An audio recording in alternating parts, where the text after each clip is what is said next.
Maraming fans at malalapit na kaibigan ang dumalo sa libing ng nag-iisang superstar na si Nora Aunor. Damang-dama ang lungkot sa paligid habang inihahatid siya sa kanyang huling hantungan. Hindi na kayanan ni Lotlot de Leon at ng mga anak nito ang sakit ng pamamaalam at napaiyak sila habang ibinababa ang kabaong.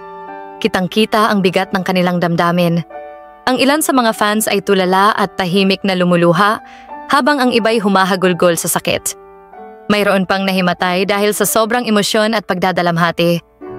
Tunay na iniidolo at minahal si Nora Aunor hindi lamang bilang artista kundi bilang isang simbolo ng pag-asa at husay sa industriya. Ang kanyang alaala ay mananatili sa puso ng sambayanang Pilipino magpakailanman.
Anong masasabi ninyo sa balitang ito?